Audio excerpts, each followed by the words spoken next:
سر کیا ڈیولپمنٹ ہوئی ہے؟ دیکھیے ہم بحث کر رہے ہیں اور بڑی شدت سے بحث کر رہے ہیں.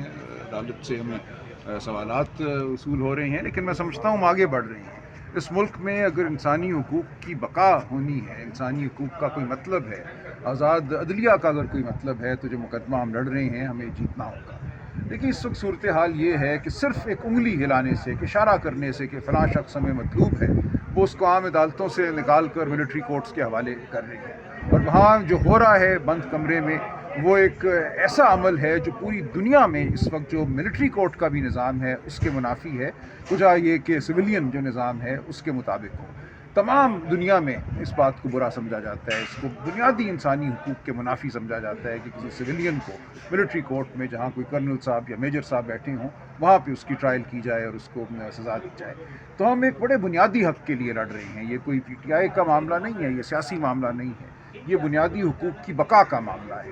کیا آپ کے میرے کوئی حقوق ہیں، یا ایک انگلی کے اشارے سے ہمیں ان حقوق سے محروم کیا جا سکتا ہے؟ ہمیں ایک ایسی سو کالڈ عدالت، جو عدالت ہے ہی نہیں، دنیا میں کوئی اس قسم کی عدالت کو عدالت نہیں مانتا، جہاں الزام لگانے والا، فیصلہ کرنے والا، سزا دینے والا سب ایک ہی ہوں، ایک ہی ادارہ ہو. تو یہ کوئی ایسے عدالت نہیں ہے جو ہمارا آئین قبول کرتا ہے. تو ہم یہ جنگ لڑتے رہیں گے. اچھا سر، چیف جسٹس کی آج ملاقات ہوئی ہے آئی ایم ایف کے وفد کے ساتھ. ابھی جوڈیشل کمیشن کے جو ممبر ہیں ان کے ساتھ ملاقات ہوگی. پی ٹی آئی کا کیا موقف ہوگا؟ ہمارا موقف یہ ہے کہ اس ملک میں آئینی قانونی نظام جو ہے وہ بالکل مفقود ہو چکا ہے. کتابوں پہ آئین کی یہ لکھی ہوئی ہیں شکیں، ہمارے حقوق لکھے ہوئے ہیں، جمع ہونے کا حقوق، آواز بلند کرنے کا حقوق. آپ نے دیکھا کل اسلام آباد میں کیا ہوا، وکلاء کو بھی ایک کنونشن کے لیے اکٹھا نہیں ہونے دیا گیا.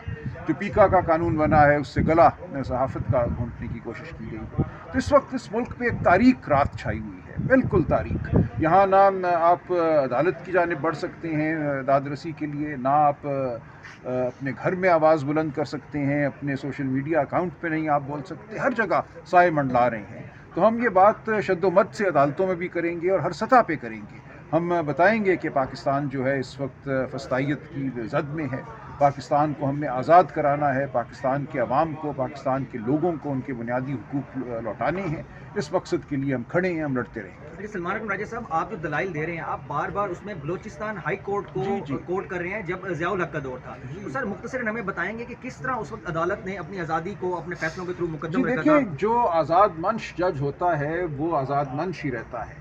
وہ تاریکی کے دور میں بھی فیصلہ کرنے کی طاقت رکھتا ہے. کیونکہ ایم اے سمدانی نے لاہور ہائی کورٹ میں بھٹو صاحب کو بیل دی اور امر ہو گئے.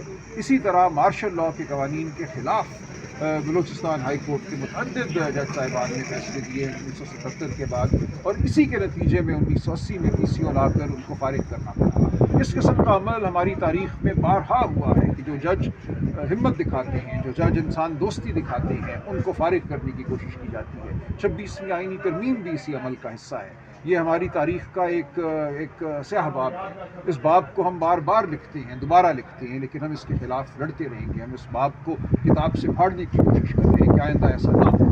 عمران خان کور کمیٹی سے ناراض ہیں اور وہ یہ کہہ رہے ہیں کہ جو لوگ نہیں، کوئی ناراض نہیں ہے.